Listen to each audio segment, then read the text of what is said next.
Welcome to Emerge and Empower Podcast TV, a platform where resilience meets transformation. Here, we amplify voices that have faced trials, trauma, and adversity, stories that inspire hope, healing, and empowerment.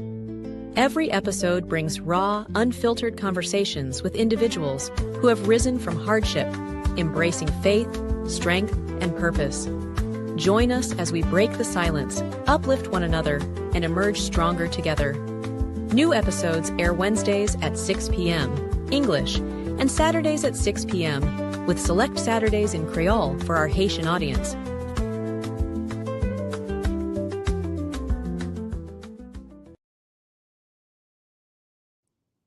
Hello, everyone, and welcome to this segment of Emerge and Empower with your host, Dr. Lynn J. I am so glad that you are here today. If you notice, the background has changed, a lot has changed. We have indeed emerged, and will continue to emerge, not only to bring you a comfortable setting for individuals to come into, but also a place that you can just be yourself and flow into conversation. What Emerge and Empower is about, for those who've never watched it and maybe your first time, this is a platform where individuals talk about the different traumas that they have experienced in life. Trauma, we literally can say, can go from A to Z. So trauma happens from childhood even into adulthood through loss, pain, anything that alters your life, that traumatically impacts it, is a trauma. Believe it or not, we've all experienced some sort of trauma. Some are still healing from it even after years of the experience that they had. On today, it's like no other. We have our guest, special guest. Her name is Deanna, and she'll be on here as we go through her individual story. What you need to do right now, don't forget, subscribe, like, and share. This is Emerge and Empower. Now, we've also added another platform, and now we have TikTok.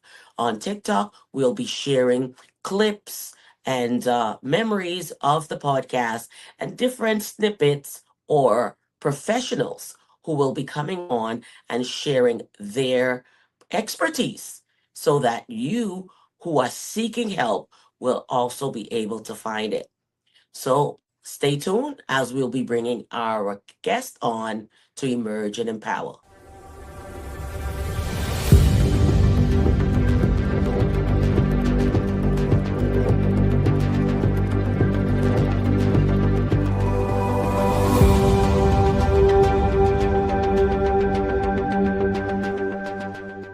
Hello, hello, Deanna. Welcome to Emerge and Empower with Dr. Lynn J. I am so glad you're here, and I just love your background. I love the color that's popping. I love a lot of colors. And to me, healing is beautiful, and healing says, wear color, wear it as bright, and don't even apologize about it. So, That's welcome to right. Emerge and Empower. Introduce yourself to our audience today. Thank you so much, Dr. Lane, for having me on. Yes, it's all about color, and we are full spectrum beings. I love red. It's also kind of speaks of empowerment Yes. and kind of stepping Hmm. into that energy of fire. I'm also Aries, so I definitely, Yes. stepping into that myself and always encourage others, find your color. And so about myself, I am Deanna Mara Divine. I go by many different labels: soul guide, metaphysical coach, quantum educator, galactic shaman, and so much more. And I teach many how to connect to the quantum gifts, how to get through the trauma, how to clear those blockages from the field that are also impacting us, not just on the mental level, but energetic level. So I'm really big about embodiment, about really going into the body, activating that energetic field where those energies might still linger.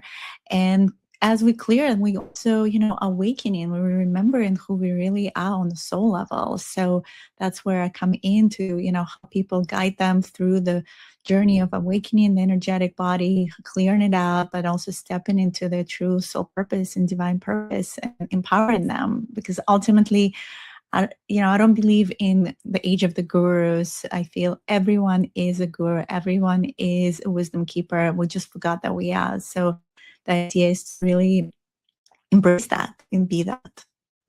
Thank you so much. Thank you so much. That is indeed beautiful for you to portray. And the reason why I touch on color in the beginning is because I don't think when I was not healed that I actually embrace color, right? Color, like whatever. But once the journey of healing began, I found that my color is carnation pink. I'm in a chair right now. It's like a fuchsia pink. And that was how it became so. Is because I remember that was a shining moment for me where the light shined on me and I was happy Mm. wearing the color. I stood out wearing the color. And a lot of people was like, wow, you look different today in the color. And it gave me joy. Like red too. I wear red for empowerment. Those are my go-to colors on how I'm feeling. The brighter it is, I'm saying, oh yes, today, if it's gloomy outside, I'm gonna wear yellow. I'm gonna wear orange because it might be gloomy outside, but I'm saying it might be like that temperature outside climate wise, but that's not how I'm feeling right now. That's not how I'm feeling on the inside. That's not who I am. I am no longer that gloom, doom, blend in, no reaction, always silent, didn't say anything. You had to know me to know who I was. Now I walk in the room like, hello, what's good, I because love that. And more than that, so you wearing also green, and both of yes, these green colors is, actually indicate heart, and they indicate yes, heart expansion. The heart chakra is actually green, and the yes, high heart is carnation pink. So yes, you are literally embodying those frequencies of love, those higher yes. frequencies, and stepping into that. I think when we are past those traumas, when we're able to integrate them, Hmm. ultimately Hmm. we open our heart and we embrace in that self unconditional love towards ourselves. We're able to Right. forgive ourselves, and we're able to wear those colors of the green, of the Yes. pink, or was the yellow. I love the yellows too. Yellow is Yes. I very love yellows, sunny and orange. bright. That's the solar plexus. That's like the color of your higher self in many ways, of these like solar Yes. frequencies. So I love that you embracing color. I love color too. And I have certain colors on certain days too. So like Tuesday is my red day because it's Okay. also considered like the Hanuman day. It's the like ghost Okay. of action, and then green for me usually is Wednesday, green or blue. That's Mercury. That's about communication. And Okay. yellow is usually on Thursday. That's day of Jupiter. So it's about expansion. So you can wear those colors in, and it's incredible. Like, people Hmm. notice, or you can tell others, and everyone is showing up in the room in the same color. And you're like, yeah, Right. these are the frequencies of the day. So as we Right. start kind of like realizing how much more we can play with and bring that energy into our lives, it's really right. Because often people are just, plain black, like they just Yes. want to hide. And Right. then as you step into, this is who I am, this is my authentic self, the spectrum rainbow color of all that is and Right. all my emotions. And it's about Hmm. me owning my emotions. And it's okay if I don't feel great in this moment, but I know how to shift myself, how to, take a deep breath, how to maybe put my favorite song on. Even if Yes. I'm not feeling so great in this moment, I can shift into joy. It's Shift. that ability to master that shift and know you have a voice in that. That is powerful. Definitely, definitely. So I'm glad that we're able to do that because, like you said, I have gone places, even to events, and the color of the day tend to be a color. And for some reason, I'm like, wow, I knew I had to wear this color because there were so many other people wearing the color, or it was the color theme of a particular group in that particular day. And so I like that. I say, right, great minds think alike because we're all moving accordingly. So, Deanna, as we are going here, let's just talk about who is Deanna in a nutshell before we get into your expertise, because they already got little samples of your expertise. She's coming on here and telling us, I never did the one with a color a week. I just choose whatever I feel like wearing a particular day. But now you have it down to a color of the week. And I'm sure as we go into the story of who you are, we will now understand better why you choose to now, live your life this way. Okay. So let's dive into who is Deanna. Yeah, who is Diana? She's a very ancient soul who is now remembering who she really is in many very macro, micro levels of understanding of herself. But in this lifetime, I was born in Soviet Union. It's a very different environment. This is in Minsk, that's today Belarus. By the time it was Okay. Soviet Union, and I grew since a little girl. I was always observant. It's funny you say about color. I was always observing color. I was always observing things beyond my young age. Hmm. And in Soviet times, like there was a lot of freedom, so I would be able to like get on the buses and just go across this big city. No one even asked me at the age of 6. I always looked a little older, like, little girl, what are you doing by yourself on this bus? Right. But I was just always, I guess, adventurous. I was always curious and exploring and noticing these little things. And I'm very visual too. So there's always that artist photographer in me who's noticing Hmm. little moments and listening and seeing where maybe things are off. Maybe I shouldn't go there. Or like this lady Right. wanted to get off the bus, and I was like, don't do that. So since a young age, I was very observant. And then we moved to Israel when I was 10 years old, which is a very Okay. different place, Middle East. And as you know, today, it's also a contentious place of a lot of war and trouble, but also it's Right. beautiful paradise in many Hmm. ways. It's like I lived in the valley where there's a lot of, fruits and vegetables. And like as a kid, Hmm. I was able to run around, have so much freedom. Hmm. But the opposite of it, 1992, the Gulf War arrived. Hmm. I was in 6th grade. We had to carry gas masks to school, do all the Wow. drills. Like it was war, sirens in the middle of the night. Yes. And you have to hide in a room because they were afraid of a biological weapon, put this gas mask on and sit there. Yes. So very quickly, I guess I, had to grow up and deal with this concept of death. Yeah. And the pinnacle point for me, I think, was when I was 14 years old. And this is past this war. I was on a bus stop on a beautiful day with a friend of mine, and this voice internally started telling me that we need to leave the area. And it was, Hmm. the last thing a teenager wants to listen to. You're like, what? How? Why do I want to just like skip class? Right. And this voice started like getting louder and louder. And then at some point, I was like, no, you must go now. And I grabbed my friend and we crossed the street and we turned the corner and we hear boom. Wow. And this was 1994. So for those who might not be aware of politics in Israel, but this was the first Right. bus bombing terrorist attack in Israel, period. We've never Hmm. had those before. And so it was very confusing. 1994, we didn't have cell phones yet. We didn't even know what happened, but it was Right. very scary, very jaded day. And essentially, there was a lot of people on that bus stop and the car filled with, all kind of bombs just like rammed into the bus, and everyone was there was injured or died.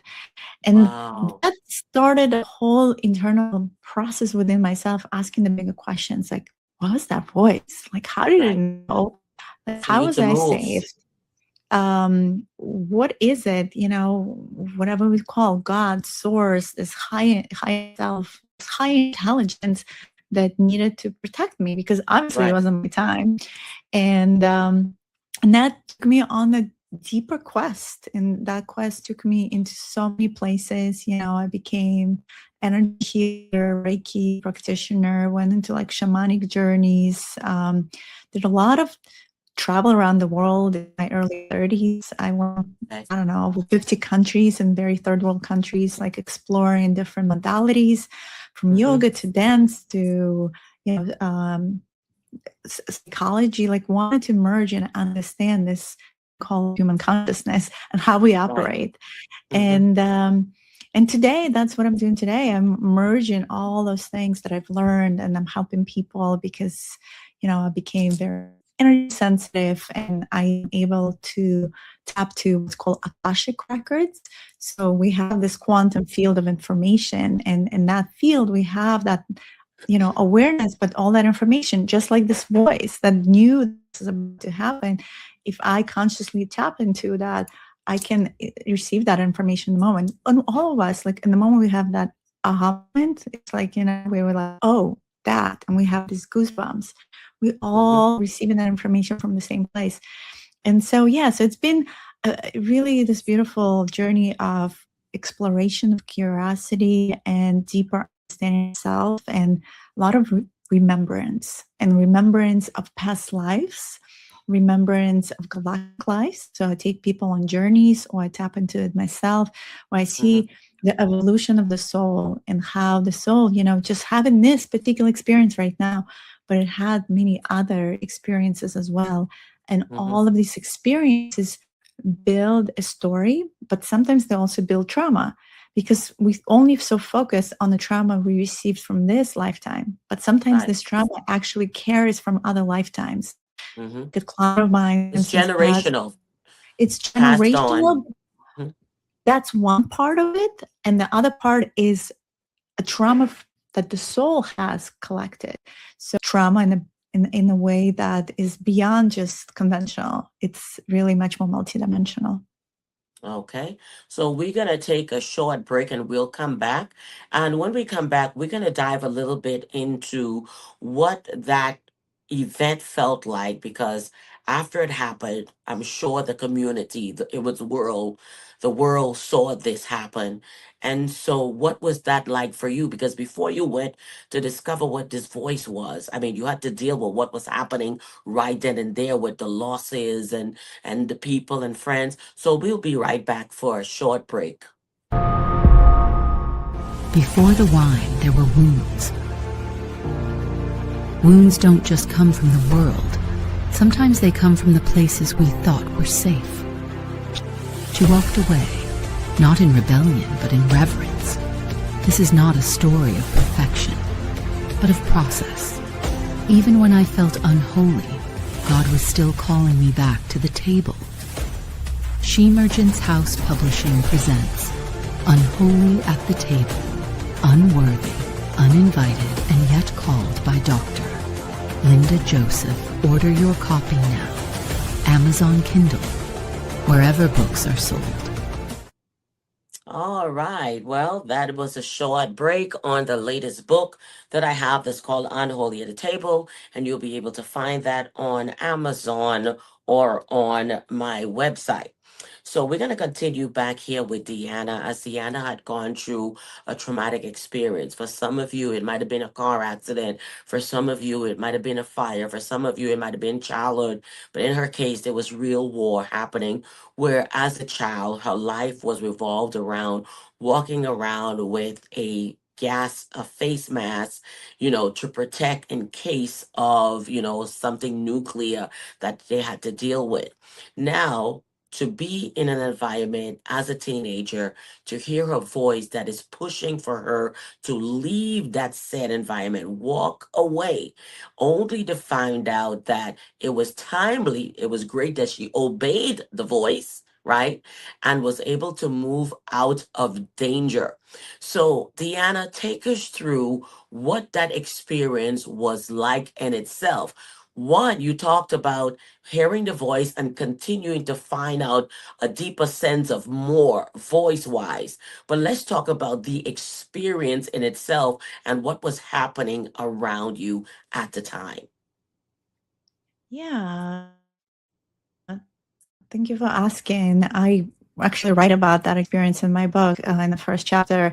And by writing that, actually going deeper into that, that was very Mm-hmm. healing. And more than that, my girlfriend, who I haven't, seen or spoken to in many years, who now lives in the United States as well, after I published the book, I sent her the book. And when she read that first chapter, she said it was a very healing moment for her as well, just to recount, and just, and the fact that she's still waking up in the middle of the night with PTSD from it. I didn't even realize Mm-hmm. that, because that, sometimes you don't realize that it's sitting there for so many years under the surface.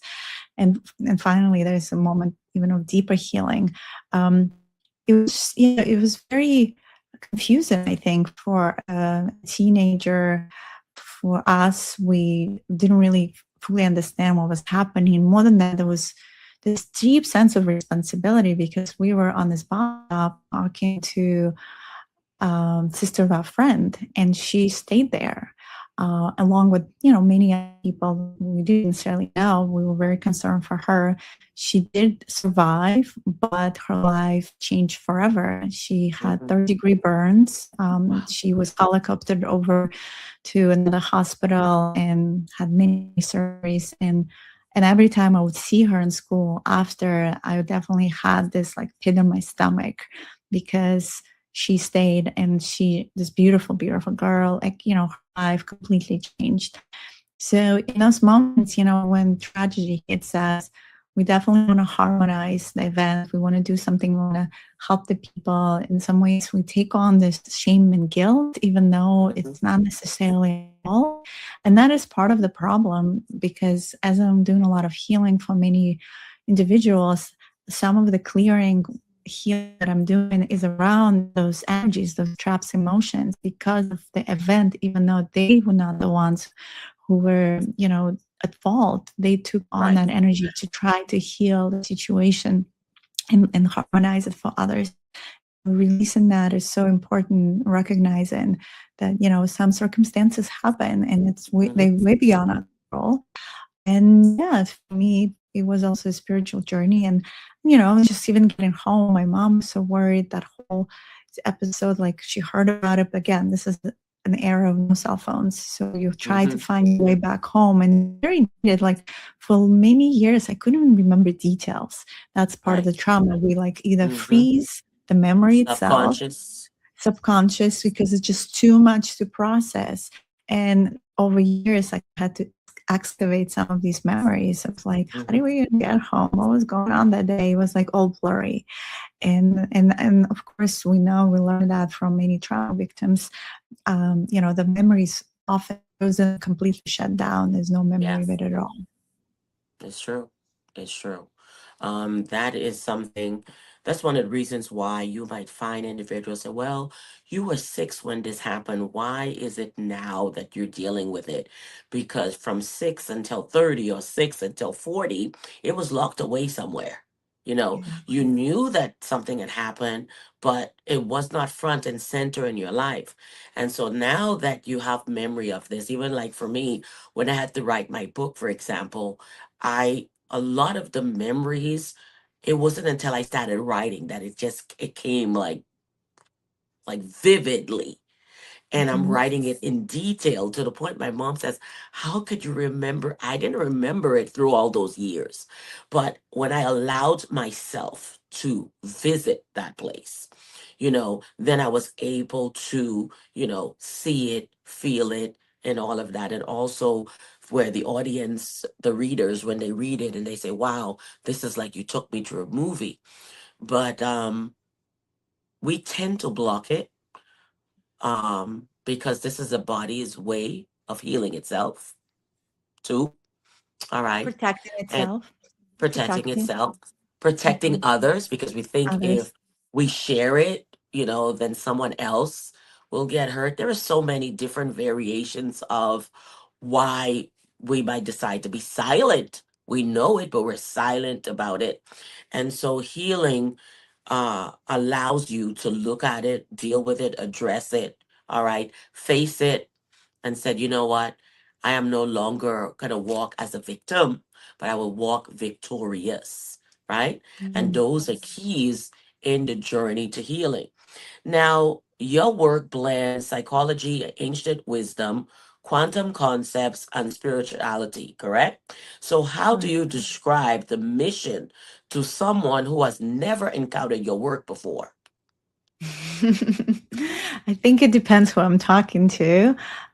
For your audience, yeah, my mission is really very similar to your mission, is to allow others to come out victorious, to emerge out of their lack of memory. So my book also is 3 parts: remembering, expansion, and mastery. So my mission is to help others to remember who we truly are. And as they do, step into that emergence, into that victory, into that expansion of the heart, how they can bring that energy to others, to themselves, and ultimately be in this place that I call mastery, where you're so confident, you're so authentic, you wear all the colors, where you master your reality. And that's the book is called Mastering Quantum Realities, how we get now to create our own reality. And we often forget that we are creator beings. So how we create our reality through our intentionality, how we put certain ingredients in the soup of creation. So if you want to, many talk about it as a manifestation, but it almost seems like a byproduct. I'm talking about being a creative being means owning that, having that responsibility and saying, I am choosing a different reality. This reality is no longer serving me. And I'm choosing this type of reality where I attract certain people, where I have certain projects going for me. Universe is a friendly place. God is a friendly, to us. And so if we co-create together and we're not all alone in a bubble, and we realize we are operating in this field of information of the source intelligence, which in scientific community they call quantum. Quantum is just a physicist way of explaining nature of reality, but we're ultimately saying the same thing. And so I like to merge those different concepts to explain what's happening, but I think the message is really kind of driving it home, which is remembering who you are, and then from that place on, everything is just blooming. I think that is key, remembering who you are. Not to remember what you dealt with in the past, the trauma, who you want to be. Say, do you want to be victorious, or do you want to stay under victim? Staying under the victim mentality has subject you to so many lows, I should say, right? You're not at any highs in anything, and you never feel like you're enough. You're not deserving, right? There are so many things that when you stay in the victim, you're afraid, fear, you're not confident, self-esteem, all of it, right? And so you never feel like you're worthy, right? But when you move and decide that, yes, I want to be victorious, I want to be healed, I want to be a happy person, I want to bring joy, I want to spread joy, I want to, if pink is my favorite color, I'm wearing pink. My car is pink. My shoe, it doesn't matter. I'm not apologizing because this is who I want to be. Right. So, and we have to wake up. I think every day you wake up and you decide, you know what, today I'm going to continue being me, because there were years where I kind of closed off this friendly, happy Linda because I was hiding, all right, into my pain. And it showed up in everything that I did, even though many weren't an expert to see it as a cry for help. Because sometimes people find it later. Because even when I wrote my book, those who knew me as a child or teenager later apologized to me that the signs were there, but I missed it, or whatever their reasons. But for me, I didn't want pity. I was already beyond that, right? So you talk about this in your book, and I would like for you, I hope you have a copy of the book or something you could put on the screen so that we can be able to see. Beautiful. It has the phoenix. So talking about reclaiming, I work a lot with the energy of the phoenix, which is also obviously red, the pyramids, so the ancient knowledge, so all of that is weaving beautiful geometry. And the full And they title can of the find that book. on Amazon, correct? Are there any other places? Oh yeah, it's on Amazon in audio format and Kindle. It just got translated to German and French too, which is really exciting. The title of the book is Awaken the Phoenix Within, Manifest Your Reality and Reclaim Your Cosmic Power. So what is reclaiming? Because I believe we all are very powerful creator beings. And to your point, we have been subjugated for centuries, especially women, with the patriarchal way where we dimmed our light because it was not safe for us. Because anytime we tried to be powerful, we were burned at the stake as witches, we were persecuted, and we just went through 12,000 years of very dark time where, being powerful was just not an option. So the reclamation is really like stepping back into that authenticity, the radical authenticity that you're mentioning of the heart of your soul, part of the source intelligence. And so there's this like little us here, but there's like this bigger picture of all these other incredible journeys and experiences the soul had. So this reclamation for me, it's the phoenix energy. It's like going into the fire. And for those who are familiar with phoenix, that's an incredible bird that usually goes into the fire, burns through what's not in all these densities, all these distortions, all these layers, all these traumas that were defining you and your story, all the toxicity, all of it. And emerges powerful, resilient, courageous, new, we talked about becoming new version of you. So I work with the quantum field, and I teach many about stepping into that future version of you that has the phoenix that already went through the journey. And this journey of resurrection of phoenixing, that happened to us many times throughout life. I mean, just think about all the versions that have been created before you came to this version. Sometimes they're micro versions, sometimes they're larger, right? Sometimes we have to transmute really big obstacles. But each time, as we do in this process, it's quite a process. Sometimes it's very dark. Sometimes we go through, many call dark night of the soul, this really dark period where we have to transmute and transform. But ultimately, there's, come out and emerge as a phoenix.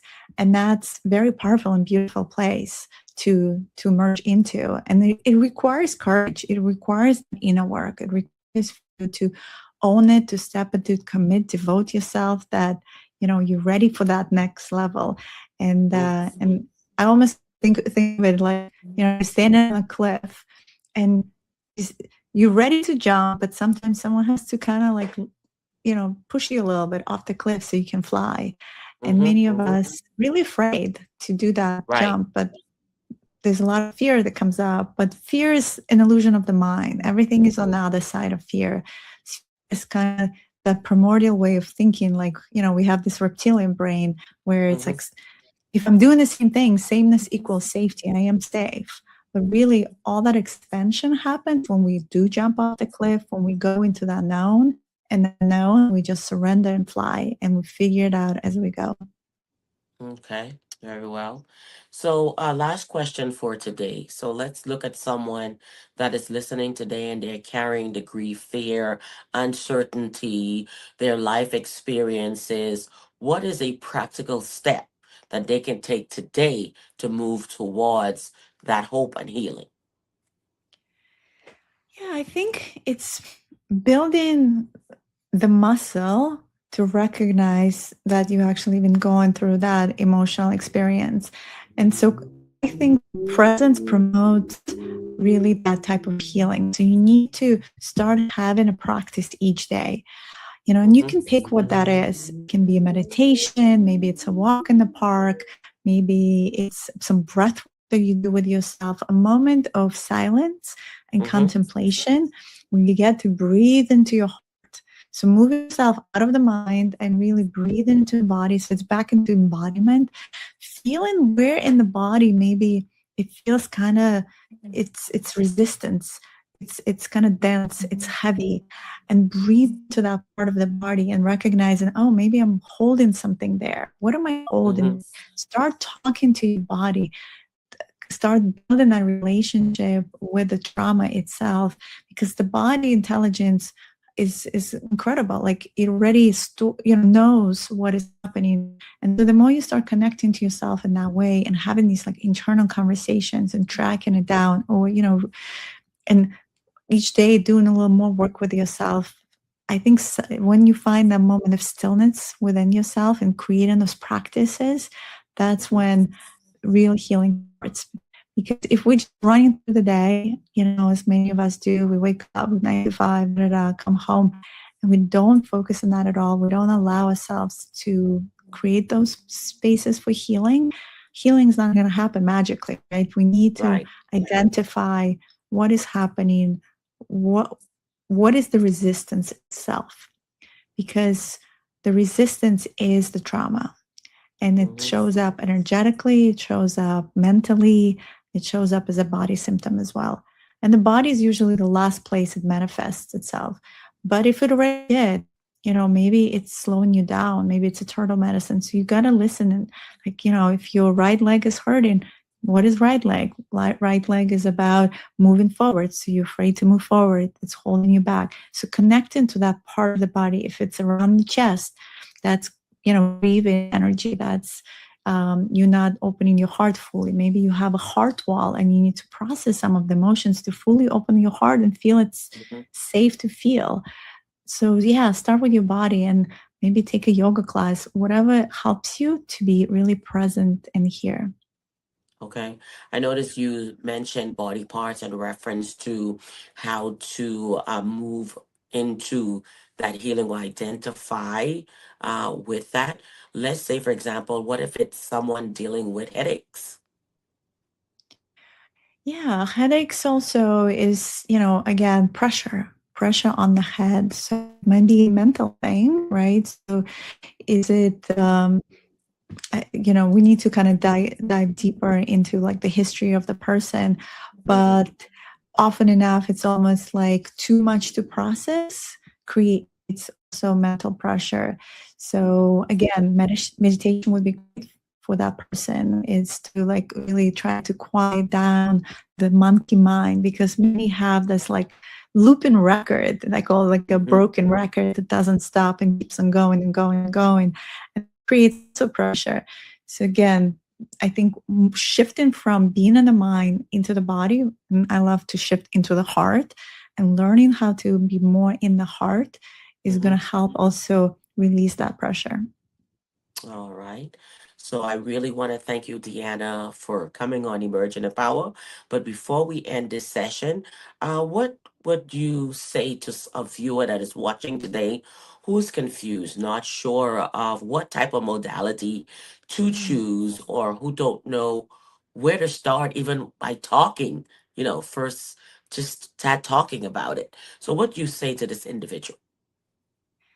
Yeah, don't feel pressured. There's a lot of things out there, and you have to go with what feels good for you. So, really go with the resonance. Like you listening to someone, and that person really resonates with you. So, continue listening to them. Maybe there's something that really kind of jives with you. Find a friend. I think just someone you can, feel safe with, and just vocalizing your trepidation, your energy, and feeling safe and held is a way to start the healing process. And if you feel you're ready for more, you can reach out to maybe a practitioner, or someone who feels good for you, and take baby steps with it, because the Right, journey of healing can be a long journey, and it's not always about you know I'm done. The journey never really fully finishes, but right, just even committing to the journey, ultimately the way I see it, Linda, is like an onion. And every time we unpeeling layer, tears come, we release right. things, right? And we're getting deeper and deeper and deeper into the core of who we are, the essence, the beauty. We are not broken. We are actually beautiful, God beings. And we just out of alignment. We just, got distorted along the way. We got conditioned. We got, the victim programming, whatever that is. But at the core, at the seed of it, we are essentially light. We're godly, divine creatures. And Right. so this work is about releasing these traumas and peeling the layers deeper and deeper. And it might take a long time to unpeel all of them, but just start doing it a little bit at a time. And that is enough. Well, you've heard it here on Emerge and Empower with Deanna. We'll have her links in the bio. So if you find that she's relatable, so that you can be able to reach out to her. But when you do, do let her know that you heard her on Emerge and Empower podcast with Dr. Lynn J. We'd like to know that the guests that you're seeing on our show, that you actually find them relatable and you are using, all right, using the space. This is what the space is. Not only to tell the story, to share it, but also to help you heal. right? We'd have talk therapy. There were those who I've had pre-interviews with who can't wait to come on because wow, they say I have a lot to say, but there is a lot to go through. So each and every person is to each his own. All right. You cannot copy someone else's, even though we're all on this highway of life, we all don't have the same exits. We didn't start from the same point. So it will not be a one size fit all when it comes to your healing as a whole. All right. We have to think about it. Many people get into marriages or relationships half into themselves, and you think the other person will take care of the other half. No, we need to be whole before we actually want to add other people into our life. I believe so. We'll have less divorce rates. We'll have less homes with single parents because everyone has already gone through their journey of healing and have a better understanding of their purpose in life, why they're here, and where they want to go. That way, you don't settle for less. Because many times in life, because of what you've gone through, you've settled, you've ignored, or you've gone through, oh, everyone's always did it. It's always been this way in my family. It's always did it. No. All right. I believe, because I'm a firstborn in my family, and I never accepted any of the things that I saw growing up in my life. And I knew for sure that that was not who I was, right? But I had to discover who I am, right? And now today, I am not apologizing for who I am. I understand where I am and what my purpose in life is. Why? To have moments like these where we could bring someone like Deanna to come on to speak. If I had not gone through my process of healing, then it would not have happened, right? I'm at a different mindset in my life right now. No, it's not about age, but it's about the experiences, the spiritual journey in itself. All right. We have to go. A lot of us don't want to do spiritual journeys, but we're spiritual beings. Listen, this body is an encasement, an envelope. All right. You are a spiritual being. You have to tap into who you are as a spiritual being to become whole. All right. That's the only way it's going to work. All right. So if you're trying to fix spiritual in the natural, it won't work.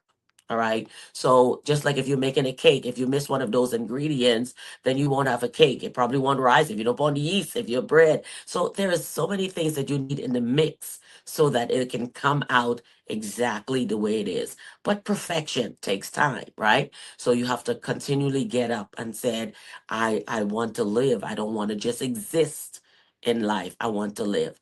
So Deanna, we thank you for being here today on Emerge and Empower. I do not believe this will be the last time many of our guests come back because there's always a reason to come back. We like to know what's going on next. Maybe there's something else that you would like to share further into this journey.